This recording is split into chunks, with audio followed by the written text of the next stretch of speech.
وعلى الله قصد السبيل ومنها جائر تهجد আমরা শুরু করছি أعوذ بالله من الشيطان الرجيم بسم الله الرحمن الرحيم يا أيها الناس اتقوا ربكم الذي خلقكم من نفس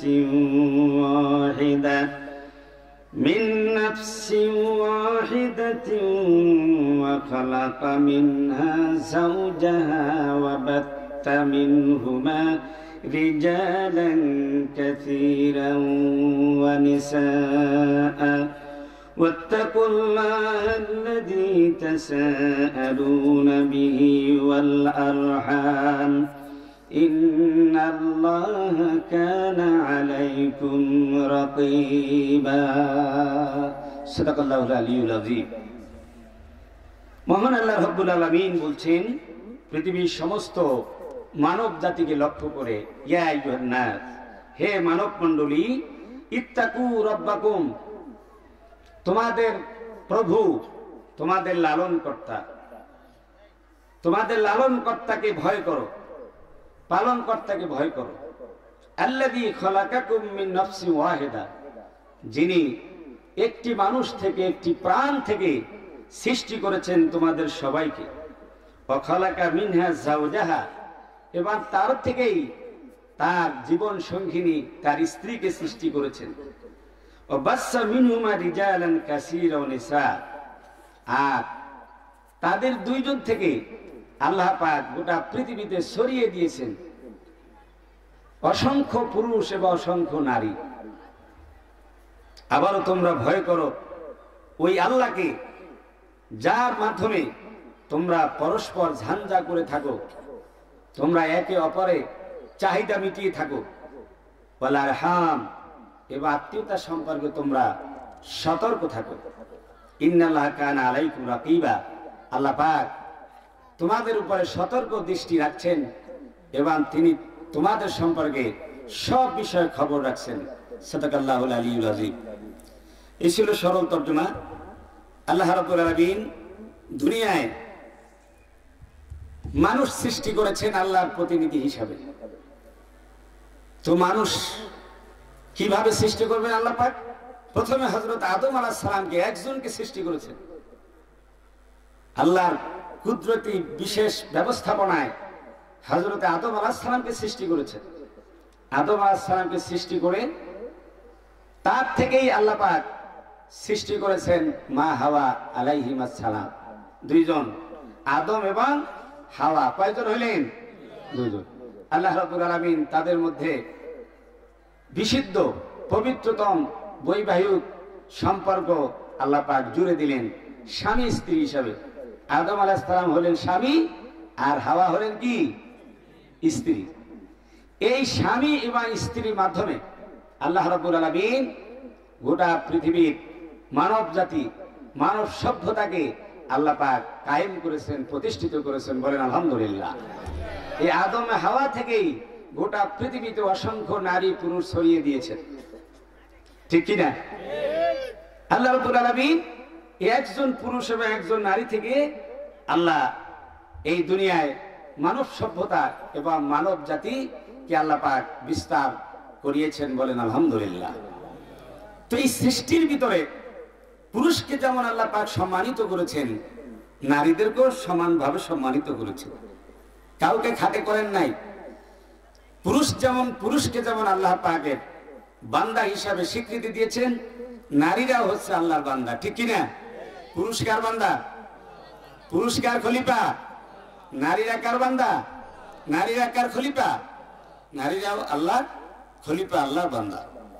সুতরাং পুরুষকে যত সম্মান দিয়েছেন, মর্যাদা দিয়েছেন এবং যত অধিকার দিয়েছেন, নারীদেরকেও সেইভাবে আল্লাহ পাক অধিকার দিয়েছেন। বলেন আলহামদুলিল্লাহ। পুরুষকে যেমন বেঁচে থাকার অধিকার দিয়েছেন, জীবন লাভ করার অধিকার দিয়েছেন, তেমনি করে নারীদেরকে জীবন লাভ করার অধিকার দিয়েছেন। তো ঠান্ডা পানি তো জিকির করেন লা ইলাহা ইল্লাল্লাহ লা ইলাহা ইল্লাল্লাহ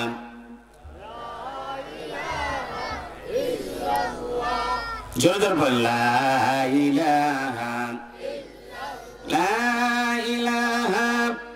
ইল্লাল্লাহু মুহাম্মাদুর রাসূলুল্লাহ।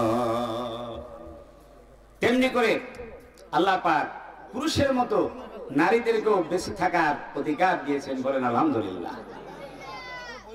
এই নারীদেরকে আল্লাহ রাব্বুল আলামিন সম্মান দিয়েছেন, কন্যা হিসাবে, স্ত্রী হিসাবে এবং মা হিসাবে আল্লাহ পাক নারীদেরকে সম্মান দিয়েছেন, ইজ্জত দিয়েছেন। আল্লাহ রাসূল বলেছেন, যেই ব্যক্তির 3টি কন্যা সন্তান হয়, মান কানাত লাহু উনসা ফালাম ইয়াদিহা ওয়ালাম ইউহিনহা ওয়ালাম ইউসির ওয়ালাদাহু আলাইহা ইয়ানি যুকুরা আদখালাহুল্লাহুল জান্নাহ। আল্লাহ রাসূল বলেছেন, যে ইমানদার ব্যক্তির কন্যা সন্তান জন্মাবে এবং তাকে জীবন্ত প্রথিত করবে না, আইয়ামে জাহিলিয়াতের ভিতরে কন্যা সন্তান বেঁচে থাকার অধিকার ছিল না, তারা ছিল ঘৃণার পাত্র, এই জন্য তাদেরকে জীবন্ত কবর দেয়া তো ঠিক কিনা কোন? আল্লাহ নবী বলেন, আমার কোন ইমানদার উম্মত এই কন্যা সন্তানকে যদি জীবন্ত কবর না দেয়, বরং তাদেরকে আদর যত্ন করে এবং তাদের উপরে পুত্র সন্তানকে প্রাধান্য দেয় না, পুত্র সন্তান এবং কন্যা সন্তানকে সমান চোখে দেখে, আল্লাহ রাসূল বলেন, আল্লাহ রাব্বুল আলামিন তার জন্য জান্নাত ওয়াজিব করে দেন, তাকে জান্নাতে প্রবেশ করাবেন। আলহামদুলিল্লাহ। কোন হাদিসের ভিতরে আছে 3টি কন্যা সন্তানের কথা। 3টি কন্যা সন্তান যদি হয়, তাকে সুন্দরভাবে লালন পালন করে এবং তাকে তারবিয়া শিক্ষা দেয়, শিক্ষা দীক্ষা দেয়, আদব শিক্ষা দেয়, বয়প্রাপ্ত হলে সৎ পাত্রে পাত্রস্থ করে। আল্লাহ নবী বলেন যে তার জন্য আল্লাহ রাব্বুল আলামিন জান্নাত ওয়াজিব করে দেন, বলেন আলহামদুলিল্লাহ। 2 জন হলে তাই, 1 জন হলেও ওই সাহাবী বলেন যে আল্লাহ রাসূল একই জবাব দিয়ে আমাদের সম্মানিত করতেন, বলেন আলহামদুলিল্লাহ। ভাইরা আমার, আবার স্ত্রী হিসাবে তাকে সম্মান দিয়েছেন, ঘরের রানী হিসাবে তাকে আখ্যায়িত করেছেন। স্ত্রীরা হলো ঘরের রানী, ঘরের সম্রাজ্ঞী। সুবহানাল্লাহ। ভাইরা আমার, এই স্ত্রী যখন আবার সন্তান হয়, তখন তার মান আরো বৃদ্ধি পেয়ে যায়, ঠিক কিনা কোন? তার নাম কি হয়? মা। তার নাম কি হয়? মা। আল্লাহ পাক এই মায়ের সম্মান, নারী হিসাবে মায়ের সম্মান এবং মা হিসাবে নারীর সম্মান আল্লাহ বাড়িয়েছেন এবং রাসূল বাড়িয়েছেন। জোরে আল্লাহু আকবার। আল্লাহ রাব্বুল আলামিন বলেন, ওয়াকাদা রাব্বুকা আল্লা তা'বুদু ইল্লা ইয়াহু ওয়া বিল ওয়ালিদাইনি ইহসানা। তোমার প্রভুর ফয়সালা হয়েছে, তোমার প্রভুর ফয়সালা হয়েছে যে কেবলমাত্র তার ইবাদত করবে, দাসত্ব করবে, আর মাতা পিতার সাথে সৎ ব্যবহার করবে, তাদের সেবা করবে। সুবহানাল্লাহ। আল্লাহ পাক বলেন, আনিশকুরুলি ওয়া লিওয়ালিদাইয়া ইলাইয়াল মাসির। আল্লাহু আকবার। আল্লাহ পাক বলেন, ও আমার বান্দা, তুমি আমার শুকর আদায় করো এবং তোমার মাতা পিতার শুকর আদায় করো। সুবহানাল্লাহ। কার শুকর আদায় করতে হবে? আর মাতা পিতার শুকর আদায় করতে হবে। ভাইরা আমার, এই নারীদেরকে আল্লাহ রাব্বুল আলামিন অনেক অনেক সম্মান দিয়েছেন, এছাড়াও সম্মান দিয়েছেন এই দুনিয়ায় তাদেরকে নবী এবং রাসূল করে পাঠান নাই ঠিক, কিন্তু নবী রাসূলদের সহযোগী করে তাদেরকে দায়িত্ব দিয়েছেন। সুবহানাল্লাহ। নারীদেরকে নবী বানান নাই, রাসূল বানান নাই। কোন নারী কি নবী হয়েছে? কথা বলেন না, কারণ রাসূল হয়েছে, কিন্তু নবী রাসূলদের তারা কি করছেন? সহযোগিতা করেছেন, সেবা করেছেন। সুবহানাল্লাহ। ঠিক কিনা? আল্লাহ রাসূল যখন গারে হেরার জাবালে নূরের সর্বোচ্চ পাহাড়ে গারে হেরার ভিতরে যখন ধ্যানমগ্ন ছিলেন, তাকে সার্বিক সহায়তা কে করেছিলেন? পুরুষ না নারী? জোরে বলেন, কি পুরুষ না নারী? ওই নারীকে সমস্ত উম্মতের মা উম্মুল মুমিনিন খাদিজাতুল কুবরা বিনতে খুয়াইলিদ রাদিয়াল্লাহু তাআলা আনহা।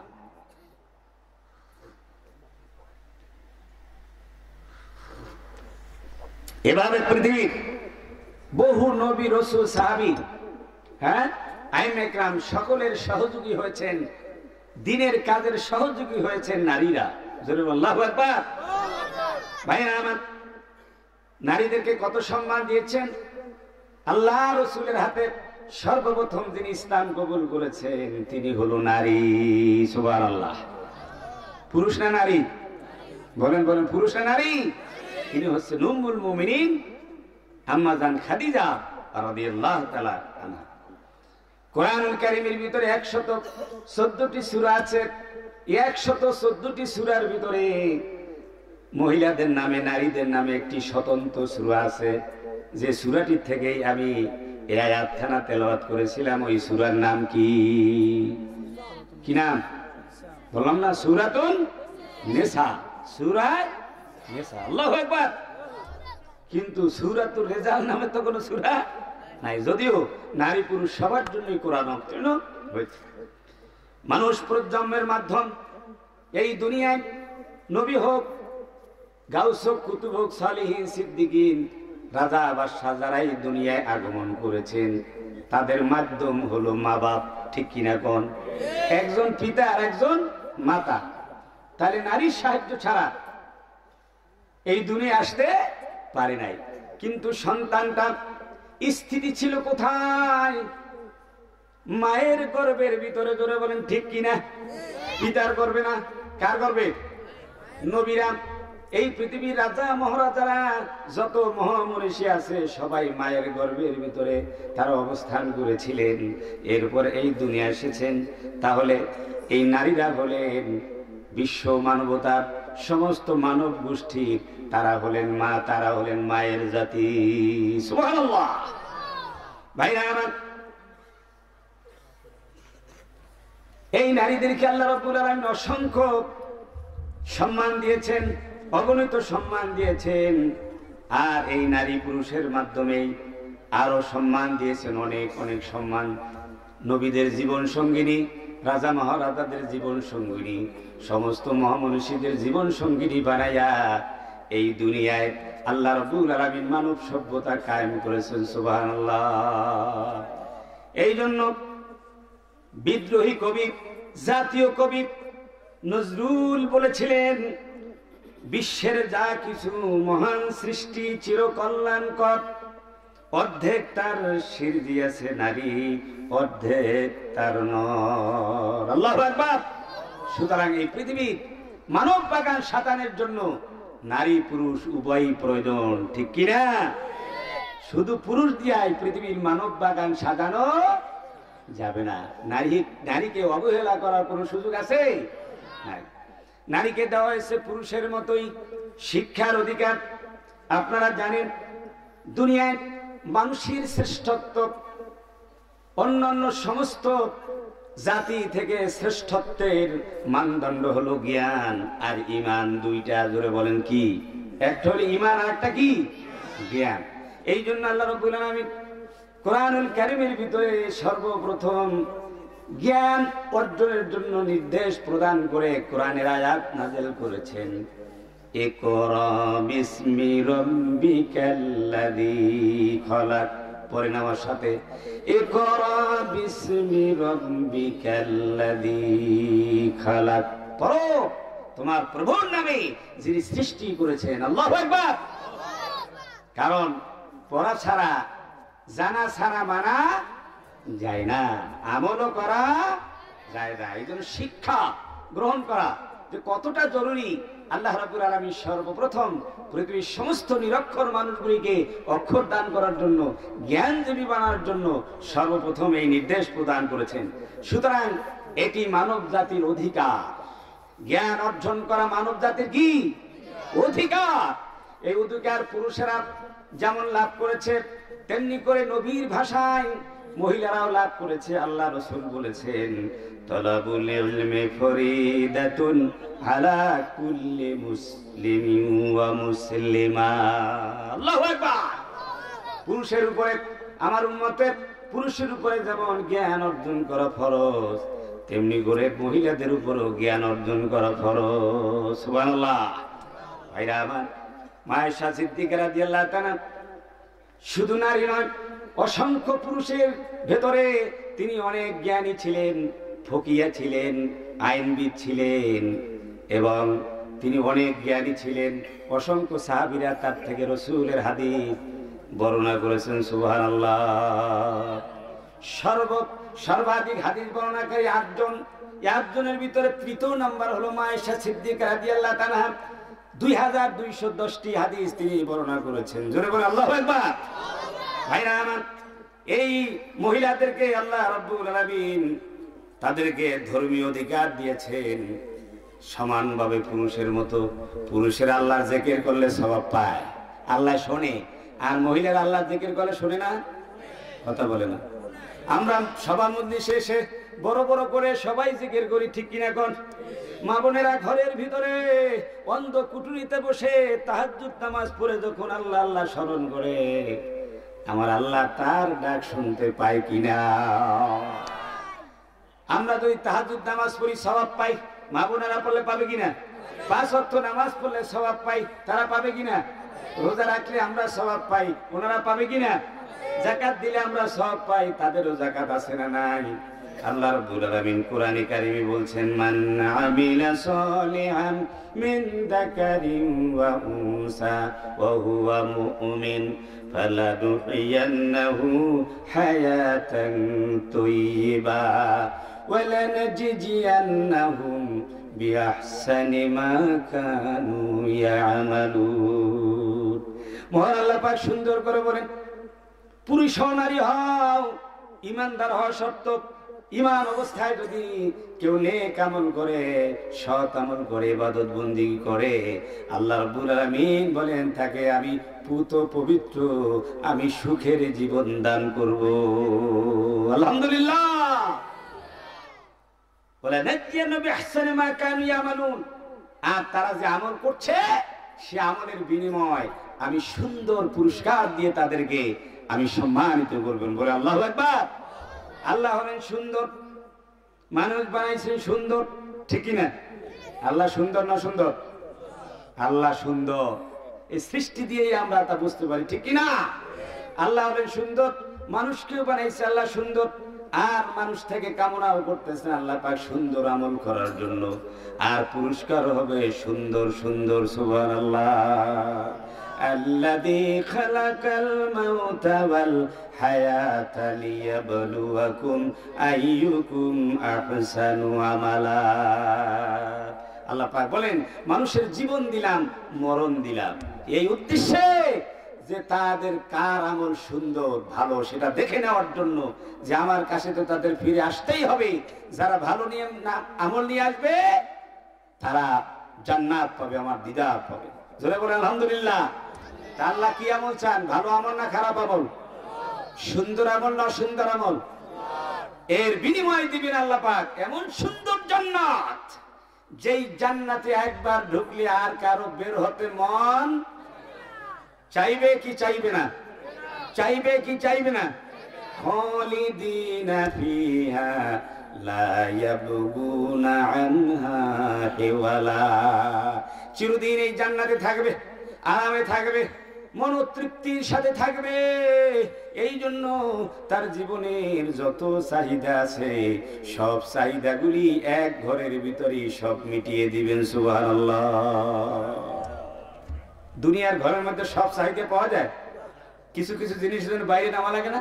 বাজারে যাওয়া লাগে, হ্যাঁ, খেলা খাইতে মাঠে যাওয়া লাগে, ওই সৈকতে বেড়ায় গেলে কক্সবাজার যাওয়া লাগে। কিন্তু জান্নাত এমন করে সাজাবেন, সেখানে ঘরের বাইরে সুখ শান্তি, বাজার ঘাট, অফিস আদালত, ক্লাব আর মাঠের খেলাধুলা আর কি বলে সৈকতের আনন্দ সবগুলি আর বিয়ে বাড়ি, জামাই বাড়ি, শ্বশুর বাড়ি সব আনন্দ এক জান্নাত দিয়ে ভরে দিবেন। জোরে বলেন আলহামদুলিল্লাহ।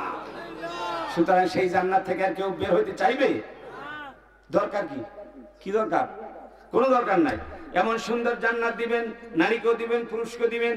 আল্লাহ রাব্বুল আলামিন পুরুষদেরকে যেমন জীবিকা নির্বাহের অধিকার দিয়েছেন, চাকরি করা, ব্যবসা করা, কাজ করা, নারীদেরকেও প্রয়োজনে আল্লাহ পাক তা দিয়েছেন। সুবহানাল্লাহ।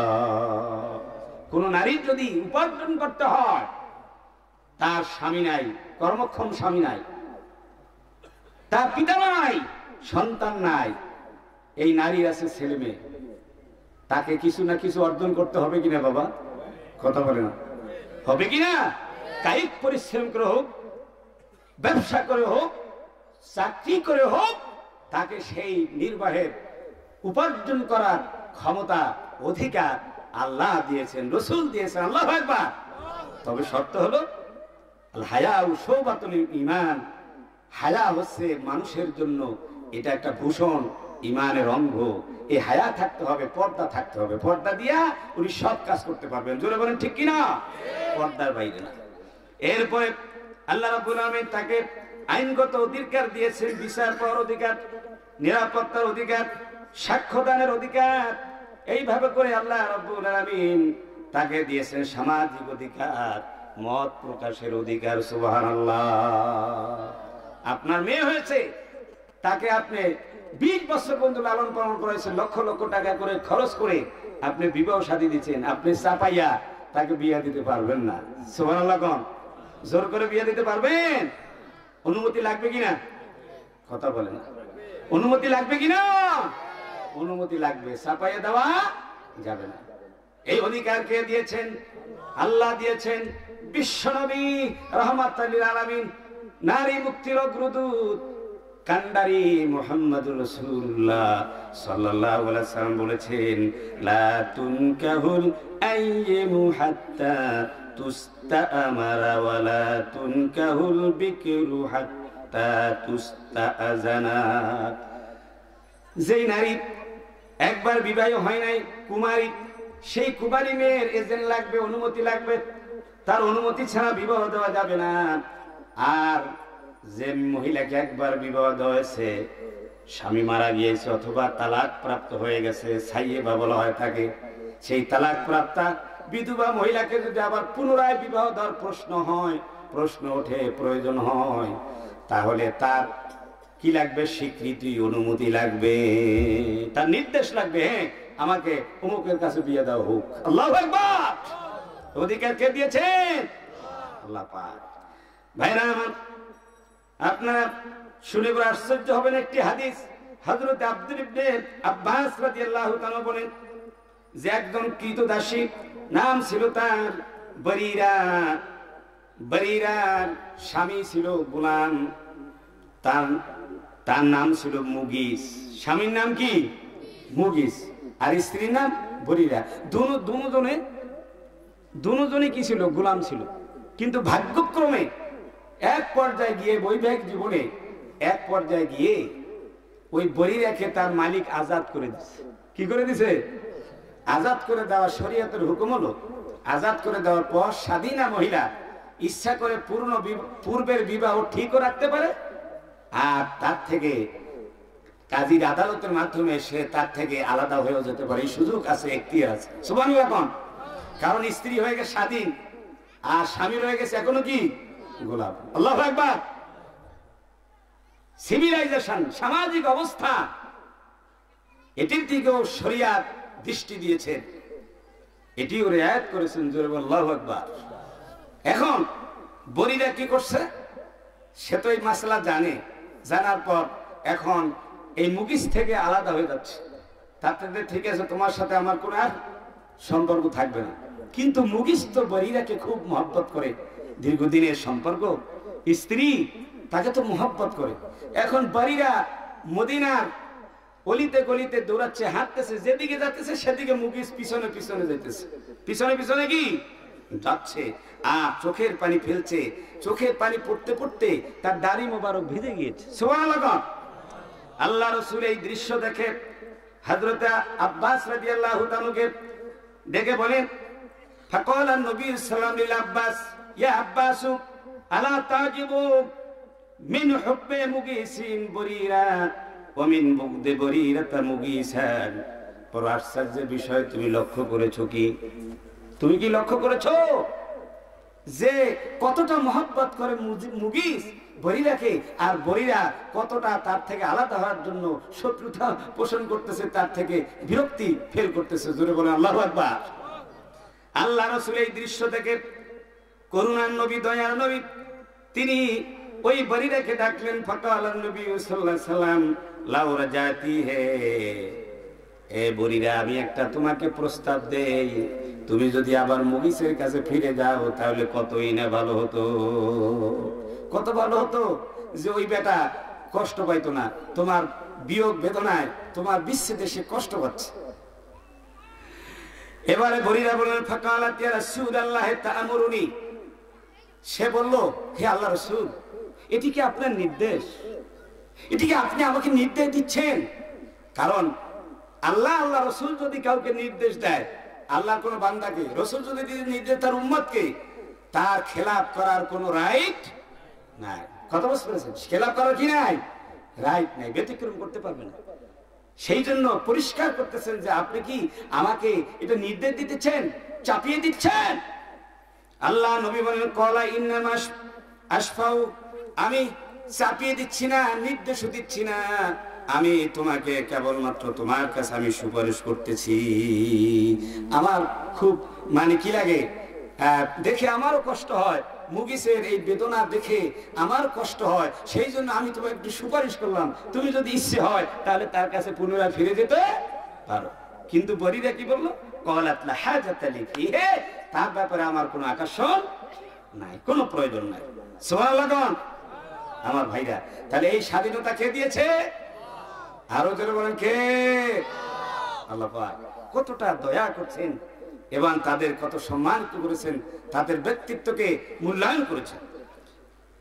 আল্লাহ রাব্বুল আলামিন, আল্লাহ রাসূল এই নারীদের অর্থনৈতিক অধিকার দিয়েছেন, পিতার সম্পদে তারা পায়, পায় না? নারীরা পায় না? পায়। এবং স্বামীর সম্পদে তারা পায়, বহু জায়গা থেকেই তারা পায়। আল্লাহু আকবার।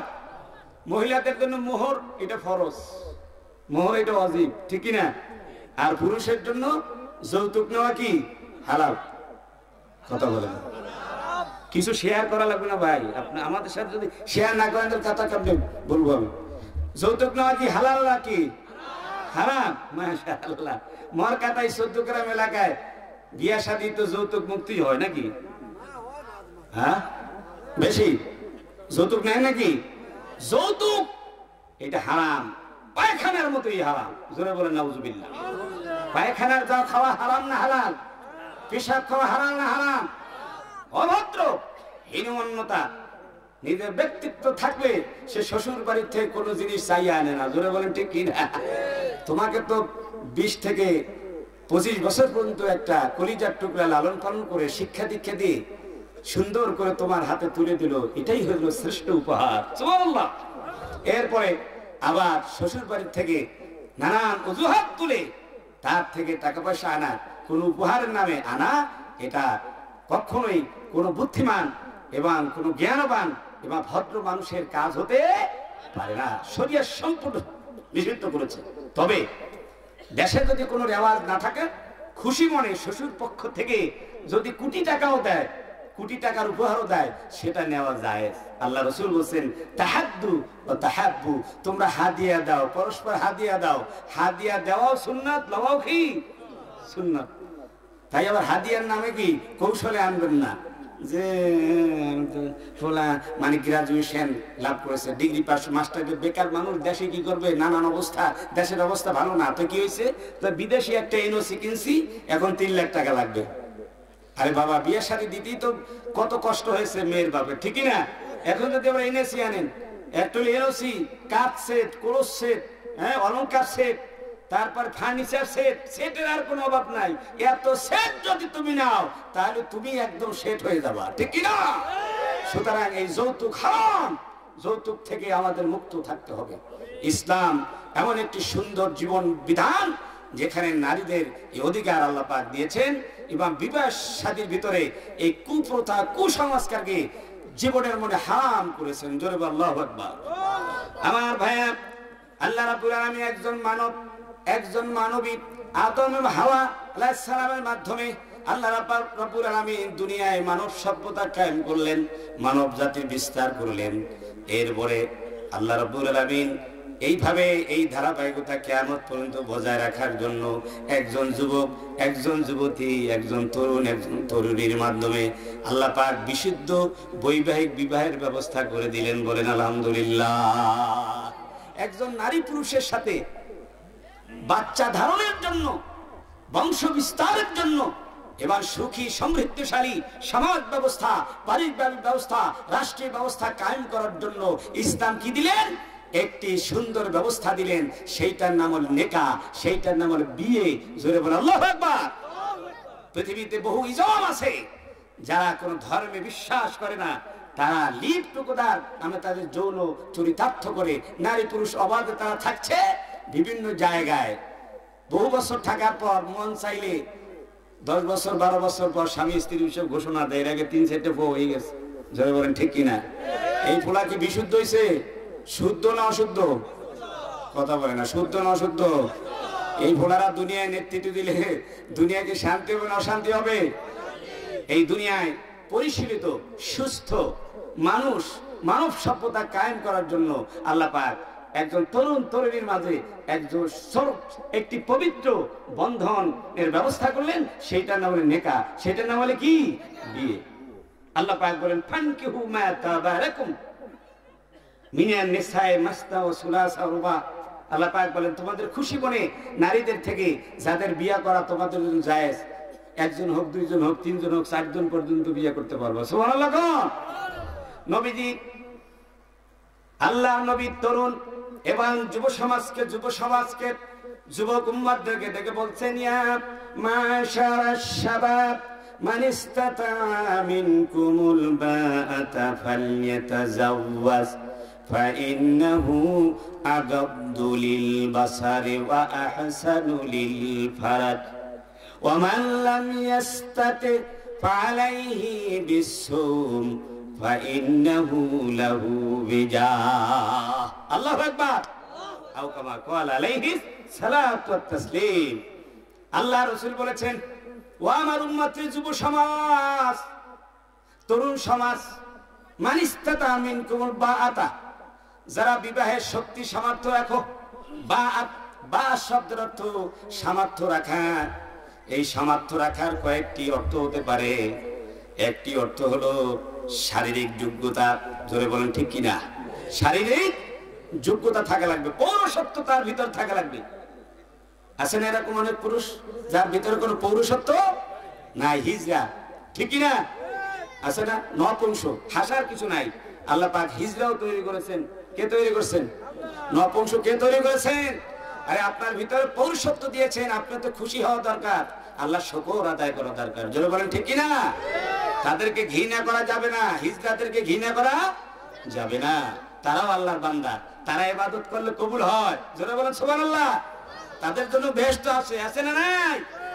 সুতরাং ঘৃণা চোখে দেখবেন না। পৌরসত্ব বিয়ের জন্য কিন্তু পৌরসত্ব শর্ত, শক্তি সামর্থ্য থাকা লাগবে।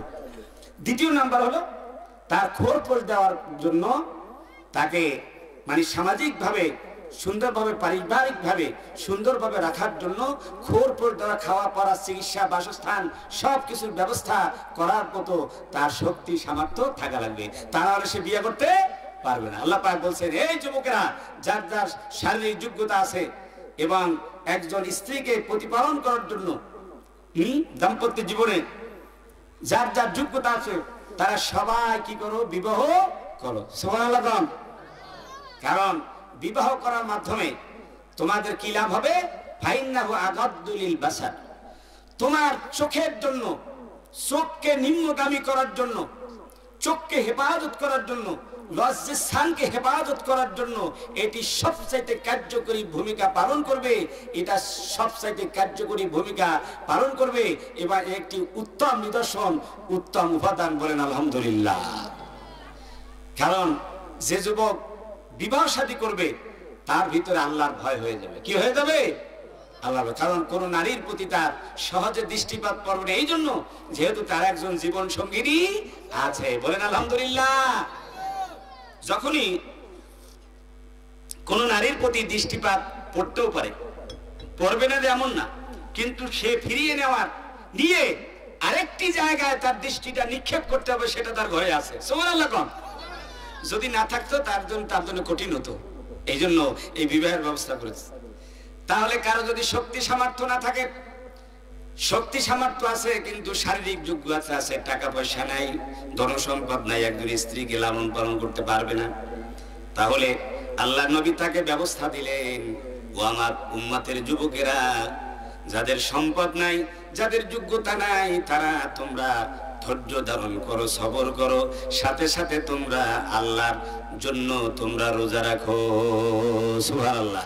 রোজার মাধ্যমে তোমাদের প্রবৃত্তি নিয়ন্ত্রিত হয়ে যাবে, নফস নিয়ন্ত্রিত হয়ে যাবে, তোমরা আর কোনো ক্ষতির ভিতরে, অশ্লীলতার বেহায়াপনার ভিতরে তোমরা পড়বে না, সেই ঝুঁকির থেকে তোমরা মুক্ত থাকবে। বলেন আলহামদুলিল্লাহ।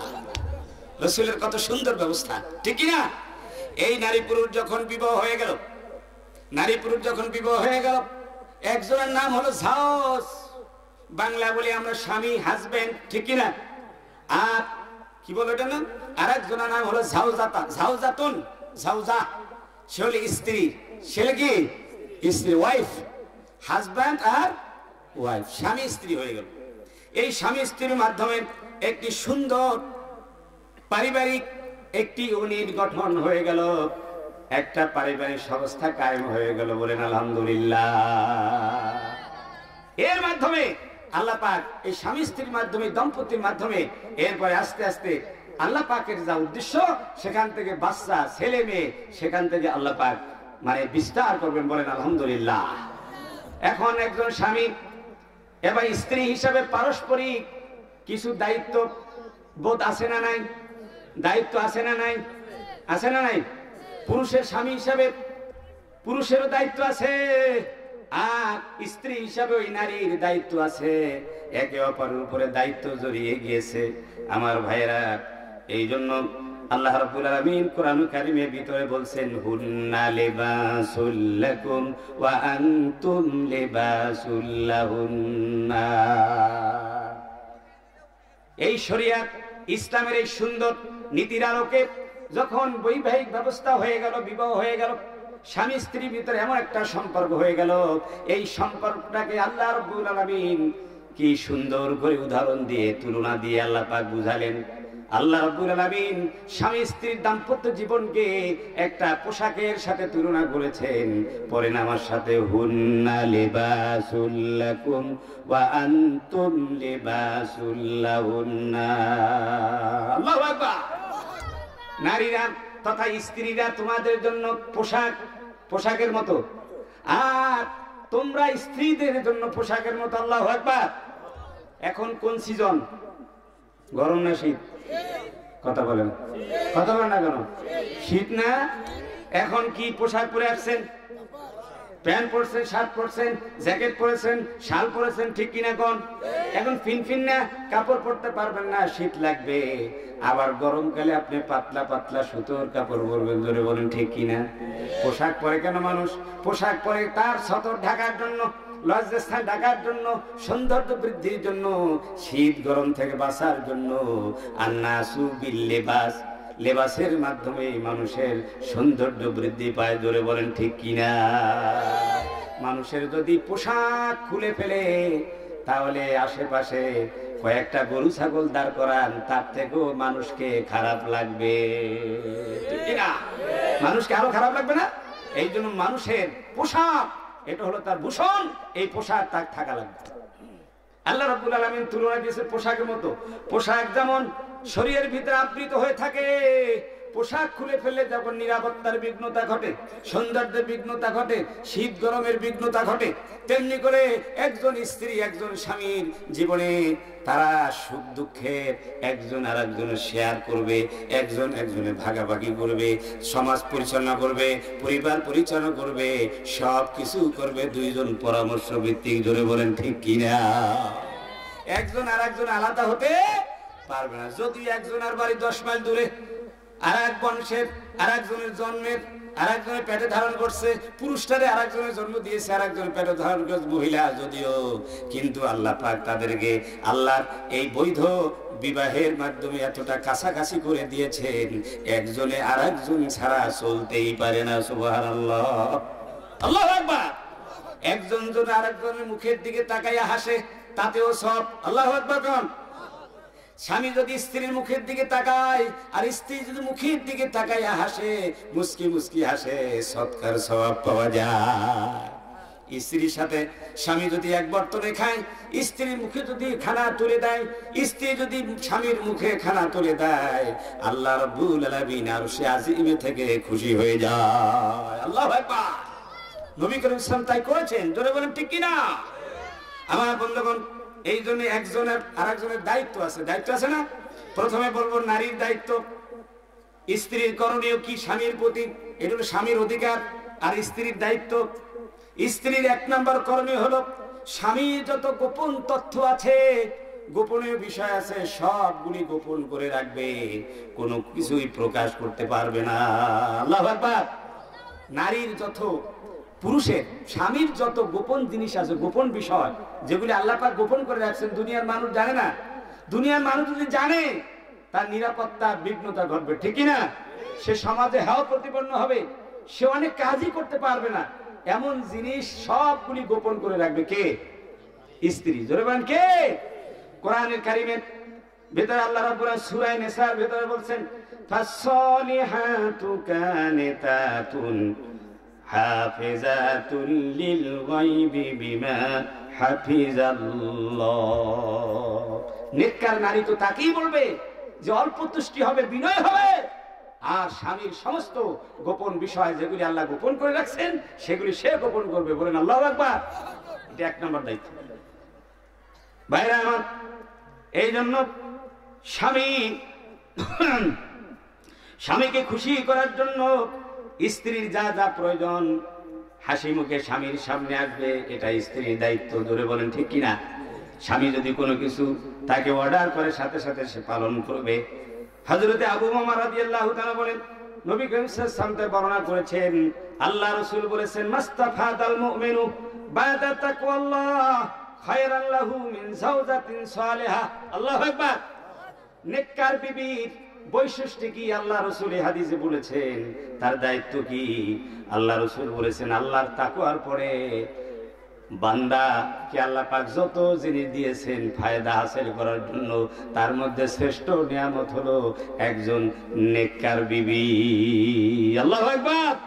যাওজাতুন সালিহা, একজন সালেহা আবেদা, একজন বিবি হচ্ছে তার শ্রেষ্ঠ নিয়ামত, শ্রেষ্ঠ অর্জন। বলেন আলহামদুলিল্লাহ। কিরকম নেককার হবে? ইনামারাহা তাথু, যখন স্বামী তাকে কোনো জিনিস হুকুম করবে, কোনো বিষয় পালনের জন্য হুকুম করবে, সাথে সাথে সে আনুগত্য করবে, পালন করার জন্য চেষ্টা করবে। ওই নাজারা ইলাইহা সাররাথু, যখন স্বামী তার দিকে মহব্বতের দৃষ্টি দিয়ে তাকাবে, স্ত্রীও কি হবে, মানে এমন ভাবে তাকাবে যাতে করে স্বামী খুশি হয়ে যায়। স্বামী যদি বাইরে থেকে আসে, ঘরের ভিতর ঢুকে স্ত্রীর সাথে খুশি মনে তাকালো, আর স্ত্রী যদি ঘাড় বাঁকা করে পাকঘরের দিকে চলে গেল, তাহলে স্বামী খুশি হবে না বেজার হবে? হ্যাঁ, বরং সে কোথা থেকে, পাকঘর থেকে, ওদিক থেকে দৌড়ে স্বামীর হাতে কোনো কিছু বোঝা টোজা থাকলে সেগুলি হাতে নিয়ে তাড়াতাড়ি করে সে রেখে দিবে, আর স্বামীকে বলে আপনি ফ্রেশ হয়ে আসেন, এবং তার জন্য খানা পিনা রেডি করবে। জোরে বলেন ঠিক কিনা? খানা রক্ত হলে তো খানা খাইছে না, তাহলে আমি খানা রেডি করতেছি, আপনি খানা খান। আল্লাহু আকবার। আমার ভাইয়েরা, ওই নাকসাম আলাইহা বারাথু, যদি কোনো কিছু পালন করার জন্য দৃঢ়তার সাথে হুকুম করে, কসম করে সেই জিনিস পালন করে, স্ত্রী তাকে কসম থেকে আলাদা করে দেয়, খালাস করে দেয়। আল্লাহু আকবার। যদি বলে আল্লাহর কসম, ও বিবি তুই এই বাজারে যাবি না, তুমি বেপরদায় বাজারে যাবা না, এটা স্বামী কি বলছে? কসম করে বলছে। আল্লাহর কসম করে বললাম, আমার বিবি এই মরকাটা বাজারে তুমি বেপরদায় যাবা না। আল্লাহু আকবার। ওই মহিলা বেপরদায় কখনো এই বাজারে যায় না। সুবহানাল্লাহ। এটা হলো নেককার বিবির নিদর্শন। ওয়াইন গাবা নাসাতু ফি নাফসিহা ওয়া মালিহি, আর স্বামী যদি চাকরির জন্য কোনো ব্যবসায়িক কারণে যদি বিদেশ চলে যায়, দূর দেশে চলে যায়, স্ত্রী একাকিনী থাকে, তাহলে তার দায়িত্ব কি? তার দায়িত্ব হলো নিজের চরিত্রকে, সতীত্বকে হেফাজত করা। আর স্বামীর যত সম্পদ আছে তার অনুপস্থিতিতে সেগুলি সংরক্ষণ করা, হেফাজত করা। জোরে বলেন ঠিক কিনা? ঠিক না? এই জন্য যারা মানে দূরে থাকে সেই স্ত্রীরা বড় কঠিন বিপদে, পরীক্ষায় পড়ে যায়। এই পরীক্ষায় মা বোনেরা উত্তীর্ণ হতে হবে, আপনাদের সতীত্ব হেফাজত রাখতে হবে, এবং আপনাদেরকে স্বামীর অনুমতি ছাড়া তার ধন সম্পদ আপনি বিনষ্ট করবেন না। তবে স্বামীকেও লক্ষ্য রাখতে হবে সে কতদিন থাকতে পারবে বিদেশে। বছরকে বছর, বছরের পর বছর যদি বিদেশে থাকে টাকা কামানোর জন্য, তাহলে বউ কিন্তু আর পাবেন না। জোরে বলেন ঠিক কিনা? কতদিন থাকতে পারবে? বেশি দিন থাকতে পারবে। এই জন্য 4 মাসের বেশি থাকা ঠিক না আমার ভাইরা। এই জন্য কি বলছি যে যখন স্বামী দূরে থাকবে তখন স্ত্রী তার সতীত্ব হেফাজত করবে এবং স্বামী সম্পদ হেফাজত করবে। দ্বিতীয় নাম্বার দায়িত্ব হলো স্বামী যখন কোনো কিছু কি করবে, মানে অর্ডার করবে তা মানবে এবং স্বামীর খেদমত করবে, সেবা করবে। এটা হলো স্ত্রীর দায়িত্ব। আল্লাহ রাসূল বলেছেন, হযরত আনাস রাদিয়াল্লাহু তাআলা থেকে বর্ণিত হাদিস, আল মারাতু ইযা সাল্লাত খামসাহা ওয়া সামাত শাহরাহা ওয়া আহসানাত ফারজাহা ওয়া আতাআত বা'লাহা ফালতাদখুল মিন আইয়ি আবওয়াবিল জান্নাতি শাআত। আল্লাহ রাসূল বলেছেন, আমার উম্মতের যে সমস্ত নারীরা 5 ওয়াক্ত নামাজ যথাযথভাবে আদায় করবে, রমজানের ফরজ রোজাগুলি আদায় করবে এবং তার সতীত্বের হেফাজত করবে, লজ্জাস্থানের হেফাজত করবে, পর্দায় থাকবে আর স্বামীর সেবা করবে, আল্লাহ রাব্বুল আলামিন তার জন্য জান্নাতের 8টি দরজা কিয়ামতের ময়দানে খোলা রেখে দেবেন, যে কোনো দরজা দিয়া অনায়াসে প্রবেশ করতে পারবে। সুবহানাল্লাহ। পুরুষের জন্য এরকম বলা হয় না 8টি দরজা খোলা থাকবে, নারীদের জন্য সব দরজা খোলা। বলেন আল্লাহু আকবার। দুনিয়ায় কোনো সবার মধ্যে হলে, কোনো অনুষ্ঠান হলে পুরুষের জন্য যদি গেট থাকে 2টা 3টা, নারীর জন্য একটা, ঠিক কিনা কোন? কিন্তু কিয়ামতের মধ্যে আল্লাহ রাব্বুল আলামিন নারীরা যতই হোক না কেন, কম হোক বেশি হোক, নেককার নারীদের জন্য আল্লাহ পাক 8টা দরজাই উন্মুক্ত করে দিবেন। আল্লাহু আকবার। তাহলে কয়টা কাজ করতে হবে মা বোনদেরকে? মুখস্থ করতে হবে। কয়টা? 4টা। জোরে বলেন কয়টা? এই 4টা দায়িত্ব, মৌলিক দায়িত্ব পালন করতে পারলে বাকিগুলি শাখা পোশাখা। 5 ওয়াক্ত সালাত অর্থমতো আদায় করতে হবে, রমজানের ফরজ রোজাগুলি রাখতে হবে, আর সতীত্বের হেফাজত করতে হবে, আর স্বামীর সেবা করতে হবে। এইটা তার দায়িত্ব। তাহলে জান্নাত যাওয়া তার জন্য কি হবে? সহজ হবে। তৃতীয় হলো তার যৌন দাবি পূরণ করতে হবে, তার জন্য এটা নির্ধারিত করতে হবে। আর এই জন্য আল্লাহ রাসূল সাল্লাল্লাহু আলাইহি ওয়াসাল্লাম একজন স্বামীর কাছে একজন বৈধ স্ত্রী, সতী সাধ্বী নারী এই দুনিয়ার শ্রেষ্ঠ নিয়ামত, সবচাইতে প্রিয়। জোরে বলেন ঠিক কিনা? আল্লাহ রাসূলের কাছে এই দুনিয়ায় 3টা জিনিস বেশি প্রিয় ছিল। কয়টা? জোরে বলেন কয়টা? একটা হলো খুশবু, আতর। দ্বিতীয় হলো সালাত। আল্লাহ নবী বলেছেন, নামাজ হলো আমার কলিজার ঠান্ডক, হৃদয়ের ঠান্ডক, চোখ শীতলকারী। সুবহানাল্লাহ। আর বৈধ স্ত্রী এটি হচ্ছে আমার কাছে সবচাইতে প্রিয়। আর 4র্থ নাম্বারের দায়িত্ব হলো সন্তানকে ভালোভাবে লালন পালন করা। সুবহানাল্লাহ। দুগ্ধপুষ্য সন্তানকে দুধ খাওয়াতে হবে। অনেক মহিলা আছে নিজের শরীর ভেঙে যাবে, স্বাস্থ্য ভেঙে যাবে, এই জন্য নিজের সন্তানকে তার বুকের দুধ খাওয়ায় না। নাউজুবিল্লাহ বলবেন না? কপাল পোড়া নারী। জোরে বলেন ঠিক কিনা? বিজ্ঞানীরা বলেছেন যে যখন সন্তান জন্মগ্রহণ করে, এই সন্তান জন্মগ্রহণ করলে মায়ের স্তনের ভিতরে দুধ সৃষ্টি করে দেখে, তা প্রথম যে দুধ, সেই দুধটাকে গ্রামের ভাষা শাল দুধ, ঠিক না?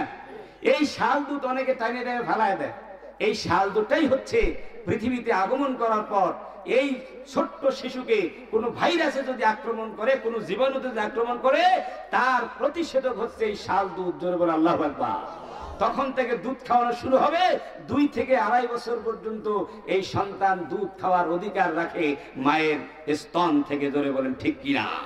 তবে কোনো কারণে, স্বাস্থ্যগত কারণে, কোনো হরমোনের কারণে যদি দুধ না পায়, দুধ যদি না হয়, তখন বিকল্প নারীদের থেকে দুধুমার থেকে দুধ খাওয়ানোর ব্যবস্থা করা যেতে পারে, এটা ইসলামে বৈধ করেছেন। সুবহানাল্লাহ।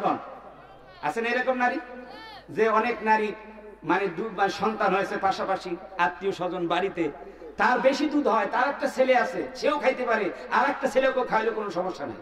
বা এমন হতে পারে যে সন্তান এই 1 মাস 2 মাসের ভিতর মারা গেছে, এমন হয় না? তখন ওই মহিলার দুধ কিন্তু ফালাইয়া দেওয়া লাগে, দুধ থাকলে আরো কি হয়, তার কষ্ট বোধ হয়।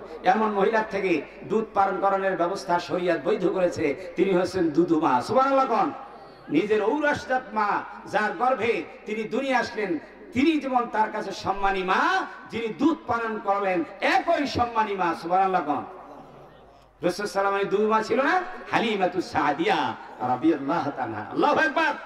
আমার ভাইরা, এরপরে এইভাবে করে স্ত্রীর অসংখ্য দায়িত্ব রয়েছে, সাথে সাথে দায়িত্ব রয়েছে মা বাবার সেবা করা এবং পরিবারের সকল সদস্যদের সাথে সুন্দর আচরণ করা। শুধু স্বামী না, স্বামীর মা বাবা আছে, স্বামীর ভাই বোন আছে, আত্মীয় স্বজন, সে আত্মীয় স্বজনেরও মানে যথাসম্ভব তাদের সাথে কি ভালো ব্যবহার করা এবং তাদের সেবা দেওয়া, এটাও মানে একজন স্ত্রী হিসাবে, ঘরের দায়িত্বশীলী হিসেবে তার দায়িত্ব রয়েছে। জোরে বলেন ঠিক কিনা? প্রতিবেশীদের সাথে সুসম্পর্ক করে স্বামীর সম্মান ইজ্জত বাড়ানো। আল্লাহু আকবার। আপনার স্ত্রীর মুখের ভাষা যদি ভালো না হয়, যদি ঝগড়াটে হয় প্রতিবেশীর সাথে, তাহলে প্রতিবেশীর সাথে সম্পর্ক আপনার খারাপ হবে কিনা? কথা বলে না, খারাপ হবে কিনা? বলে আপনার জন্যই পরিবারের স্থিতিশীলতা, শান্তি, নিরাপত্তার জন্য একজন নারী, একজন স্ত্রীর মুখের ভাষা ভদ্র হতে হবে, ভালো হতে হবে। সুবহানাল্লাহ। আল্লাহ রাসূল এর কাছে 2 জন নারীর কথা বর্ণনা করা হলো। বনি ইসরাইলের একজন নারী, সে নামাজ দোয়া পড়ে, জিকির আজকার করে, আল্লাহ রাস্তায় সদকা করে, সবকিছুই করে, কিন্তু তার মুখের ভাষা খারাপ। মুখের ভাষা শোনার সাথে সাথে মানুষ কষ্ট পায়। নবীজি বলেন হিয়া ফিন্নার।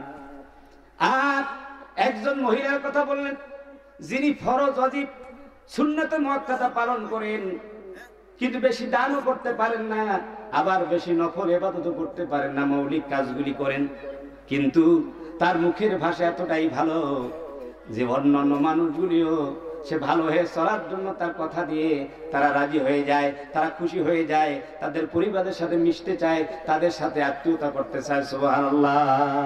আল্লাহ নবী বললেন হিয়া ফিল জান্নাহ, এই মহিলা হলো জান্নাতি। সুবহানাল্লাহ। এই জন্য যার মুখের ভাষা আর হাতের অনিষ্টতা থেকে মুক্ত থাকবে, সে হইল 1 নম্বর মুসলমান। কয় নম্বর? কথা বলে না, কয় নম্বর? শুধু নামাজ পড়লেন, তসবিহ পড়লেন আর পাগড়ি পড়লেন, আর মুখের ভাষা দিয়া মানুষের পেটের ভাত চাউল হয়ে গেল, তাহলে তো আপনি ভালো মুসলমান হতে পারলেন না। জোরে বলেন ঠিক কি না? আমরা কি ভালো মুসলমান হতে চাই? কারা কারা হতে চাই? সবাই। আল্লাহ পাক সবাইকে উত্তম মুসলমান, ভালো মুসলমান হওয়ার তৌফিক দান করুন সকল। আল্লাহুম্মা আমিন। রাসূল বলেন মিন হুসনে ইসলামিল মারই তারকু মা লা ইয়ানিহি। উত্তম মুসলমান, ভালো মুসলমান তাকেই বলা যাবে যা অনর্থক, নিরর্থক, বেফায়দা, এই সব জিনিস থেকে, বলার থেকে, করার থেকে যে বিরত থাকে, সে হলো ভালো মুসলমান। এরপরে বলবো স্বামীর দায়িত্ব, স্ত্রীর অধিকার। বলবো কি বলবো? এতক্ষণ বলছি মা বোনদের দায়িত্ব, এখন বলবো কি মা বোনদের পাওনার কথা বলবো আর আমাদের দায়িত্বের কথা বলবো। ঠিক না? ইসলাম তো একদিকে কথা বলেন নাই, 2 দিকেই বলছেন না। স্বামীর দায়িত্ব হলো, স্বামীর দায়িত্ব অনেক জায়গায় ওয়াজ করতে গেলে যে হুজুর পর্দার কথা কইবেন, স্বামীর খেদমতের কথা কইবেন, কিন্তু পুরুষেরা কখনোই এই ওয়াজের কথা বলে নাই যে আমার দায়িত্ব কি, একজন স্বামী হিসাবে আমার দায়িত্ব স্ত্রীর উপরে হুজুর এই ওয়াজটা করেন। হুজুর বলছে, আমি তো শুনি না, কোন জায়গায় বললো, এটা কিন্তু ব্যাপক হারে প্রচার পায় নাই। ঠিক কিনা? ওয়াজ কোনটার জন্য বলে? শুধু বলে হুজুর আমাদের এলাকায় নারীরা পর্দা থাকে না, পর্দার কথা কইেন আর স্বামীর খেদমতের কথা কইেন, কিন্তু কোন জায়গায় এই কথা বলো না হুজুর আমি তো কোরআন হাদিস অত পড়ি নাই, তো আজকে আমাদের এখানে ওয়াজ হচ্ছে, আপনি যে আমাদের কি দায়িত্ব, পুরুষের কি দায়িত্ব নারীর প্রতি, স্ত্রীর প্রতি, সেই কথাগুলি বলেন, তা আমরা জানতে পারবো ইনশাআল্লাহ। কি বলেন? বলছি আমরা। তাহলে আমরা কতটা নারীদেরকে বিতৃষ্ণা করতেছি, ঘৃণা করতেছি, তাদের অধিকারগুলি আমরা চাপিয়ে রাখতেছি, গোপন রাখতেছি। ঠিক না?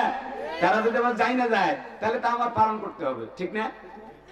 হুজুর এত টাকা পয়সা খরচ করে আপনারে আনলাম নারীর পক্ষে কথা বলার জন্য, নারীর পক্ষে কথা তো শুধু হুজুররা বলবে না, নারীর পক্ষে কথা কে বলছেন? আরো জোরে বল কে?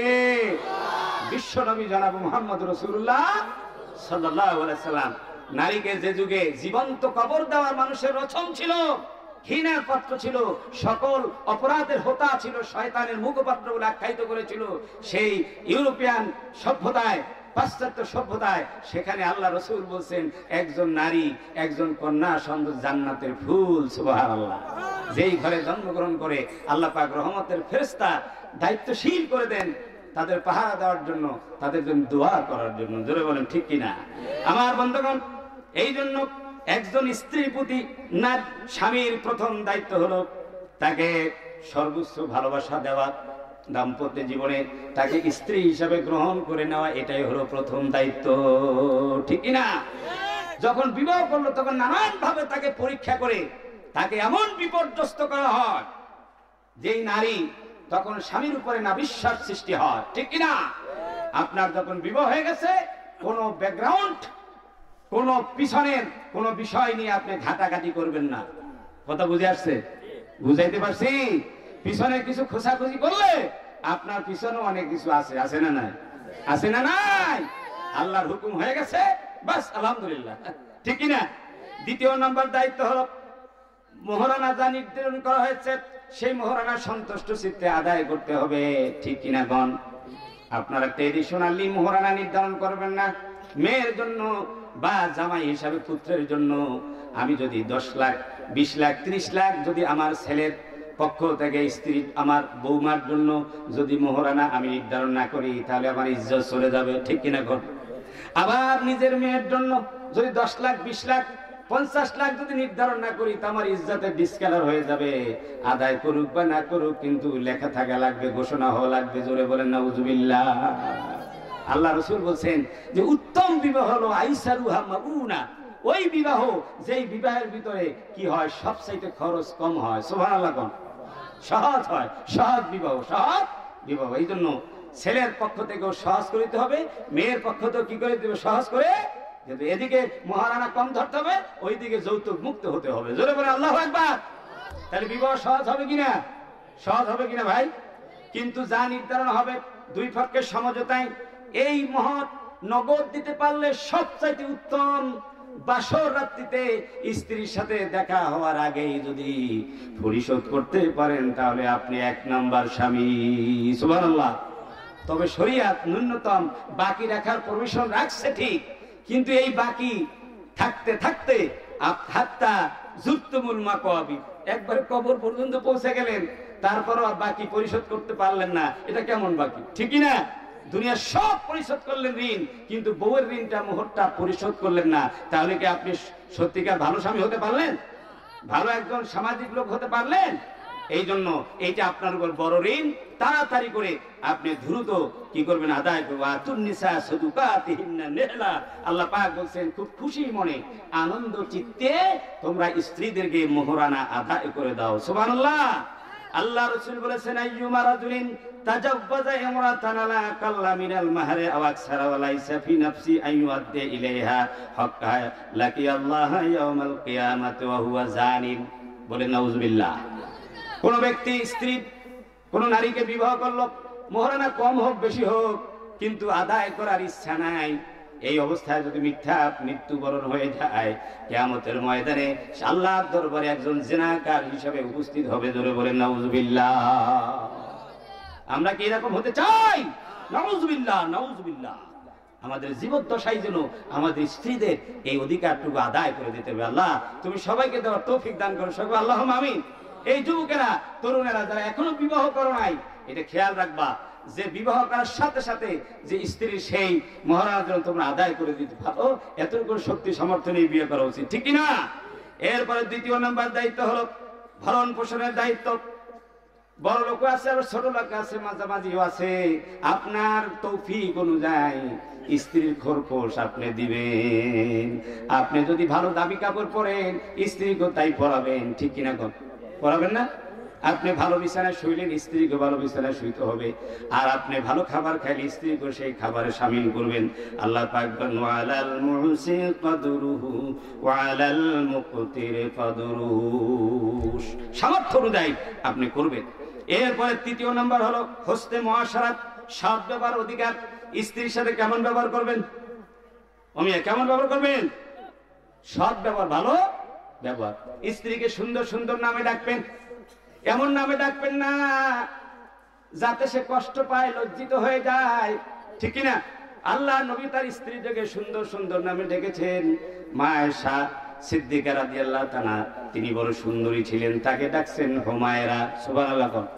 হুমায়রা অর্থ রূপসী। সুবহানাল্লাহ। মা খাদিজাতুল কুবরাকে সাদেকা ডেকেছেন, তিনি হচ্ছেন সত্যবাদিনী। আল্লাহু আকবার। আমার বন্ধুগণ, আপনার স্ত্রীকে সুন্দর সুন্দর নামে ডাকবেন, আর স্ত্রীও আপনাকে সুন্দর সুন্দর নামে ডাকবে। তা যদি না হয়, অনেক পুরুষ আছে আপনাদের এলাকায় নাই, কিন্তু অনেক জায়গায় আপনি স্ত্রীকে বলে শুয়ারের বাচ্চা, গাদার বাচ্চা। কথা কাটাকাটিতে কি বলে? এই শুয়ারের বাচ্চা, এই গাদার বাচ্চা। আপনাদের এলাকায় নাই এরকম? আছে? ও আছে নাকি? আমার বন্ধুগণ, স্ত্রী বড় চিন্তায় পড়ে যায়, সাথে সাথে প্রতিবাদ করবে না, ঠিক কিনা করেন? উনি তো ভদ্র মহিলা, ভদ্র ঘরের মেয়ে, ভালো মানুষের মেয়ে, কিন্তু চিন্তায় পড়ে যাবে, হারে চৌধুরী বংশের বাড়ির ছেলে, গ্রাজুয়েশন করেছে, ডিগ্রি পাস করেছে, এমএ পাস করেছে, ইঞ্জিনিয়ার, ডাক্তার, শুনে হ্যাঁ আমার মা আমার বাবা বিয়া দিছে, কিন্তু এখন দেখি তো পশুর চাইতেও খারাপ, মনে মনে চিন্তা করতেছে। একবার দুইবার তিনবার বলবেন, কিন্তু মনে মনে আসবে যে আপনার এই প্রতিশোধ গ্রহণ করার জন্য, যারা বলেন ঠিক কিনা, প্রতিশোধ গ্রহণ করার জন্য সেও চেষ্টা করবে। কখন জানেন? যখন আপনার বাচ্চা হবে, আর বাচ্চা যখন আপনার সামনে দুষ্টামি করবে, তখন বলবে এই চুপ, এই বুসিকটা, এই বলটু মিয়া চুপ থাক, এইটা করিস না, এটা করিস না। একবার দুইবার যখন সে বারণ থাকে না, এই শুয়ারের গোষ্ঠী, বুঝেন নাই? বুঝলেন কি? বুঝলেন? ওই যে কয়েক বছর পর্যন্ত আপনি শুয়ারের বাচ্চা, গাদার বাচ্চা বলে আসছিলেন, আজকে একই লাইনের ভিতরে 14 গোষ্ঠীর খবর নিয়েছে। ঠিক কিনা? তুই শুয়ার, তোর বাপেও শুয়ার, তোর দাদা 14 গোষ্ঠী সহ শুয়ার। জোরে বলে নাউজুবিল্লাহ। সুতরাং এই যে একজন ভদ্র মহিলার মুখটা বানাইলেন কে? স্বামী। জোরে বলেন ঠিক কিনা? স্বামী। এখন এই মহিলার মুখ খারাপ হওয়ার জন্য দায়ী কে? স্ত্রী না স্বামী? আরো জনের মধ্যে কে? সুতরাং সাবধান, মুখ সামলে কথা বলবে, মুখ সামলে কথা বলবেন, সবচাইতে ভদ্র ব্যবহার করতে স্ত্রীর সাথে।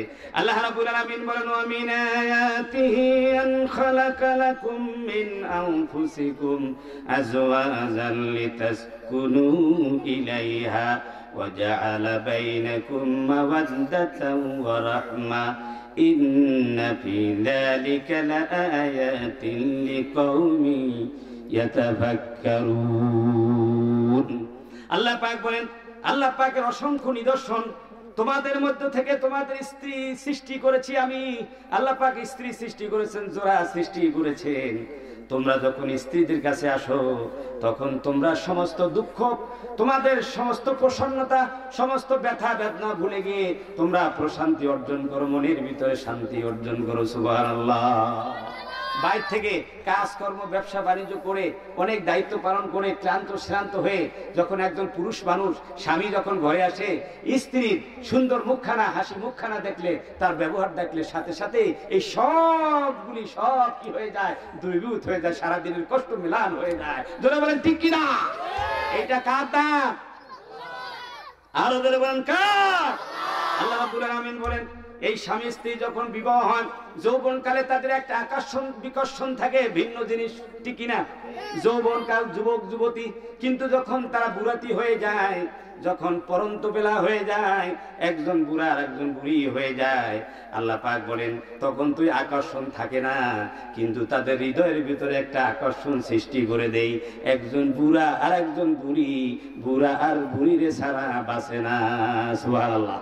আল্লাহ পাক বলেন ওয়াজআলা বাইনাকুম মাওয়াদ্দাতান ওয়া রাহমা।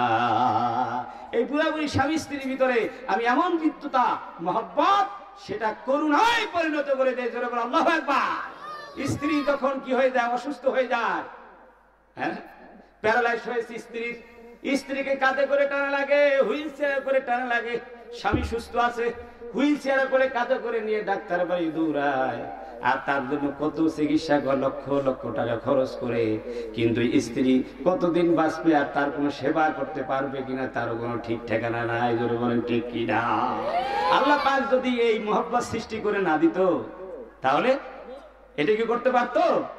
আবার স্ত্রী দেখেন স্বামী অসুস্থ, স্ত্রীর কোনো সেবা হয়তো করতেই পারবে না, বছরকে বছর বিছানায় পড়ে আছে, পায়খানা পেশাব বিছানা করতেছে, স্ত্রী নাকের গন্ধ সহ্য করে তিনি কিন্তু স্বামীর এই সব পরিষ্কার করে স্বামীর সেবা করে যায়। আল্লাহ পাক যদি স্ত্রীর ভিতরে এই মহব্বত সৃষ্টি না করে দিতেন তাহলে অসহায় মানুষটির পাশে কে দাঁড়াতো? ঠিক না? এই জন্য আল্লাহ পাক বলেন ইন্না ফি যালিকা লাআয়াতিন লিকাউমিন ইয়াতাফাক্কারুন। আল্লাহু আকবার।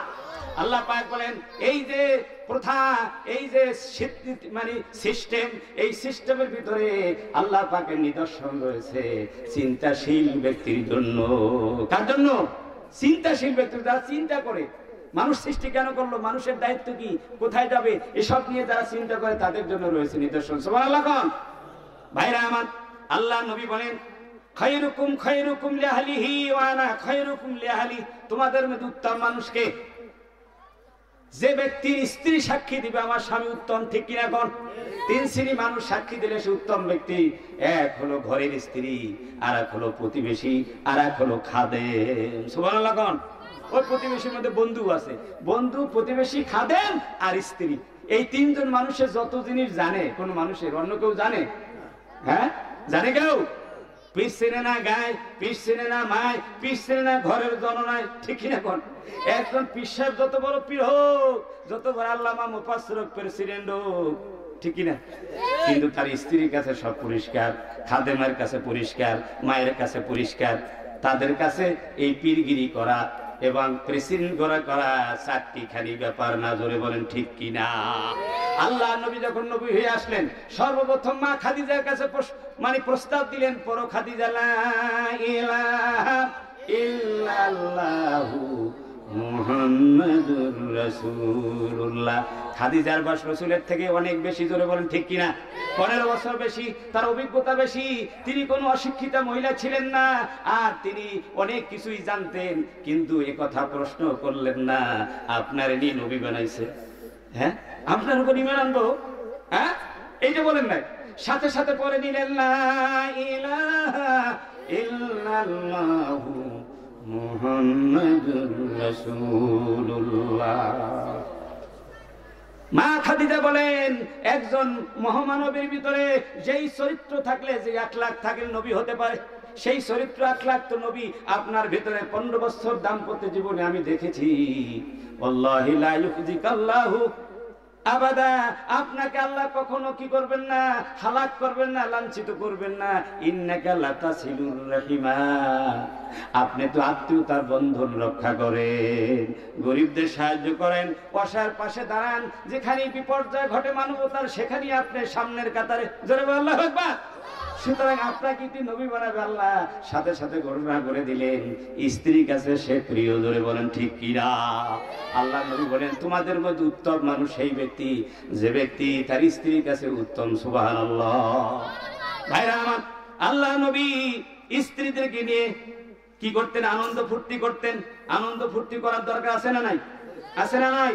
নবীজি রাতের বেলা অনেক সময় স্ত্রীদের সাথে গল্প করতেন, আকাশের দিকে তাকায়া। বিবিরা বলছেন একবার মা আয়েশা সিদ্দিকা রাদিয়াল্লাহু তাআলা আল্লাহ রাসূলের সাথে বসা ছিলেন চান্দিনার 14 তারিখের রাত্রিতে, আকাশের দিকে তাকায়া বলতেছেন ইয়া রাসূলুল্লাহ, লক্ষ লক্ষ কোটি কোটি তারকা এতগুলি ইবাদত কেউ করেছে আপনার উম্মতের মধ্যে? আল্লাহ নবী বলেন আমার উমরের ইবাদত থেকে বেশি হয়েছে। সুবহানাল্লাহ।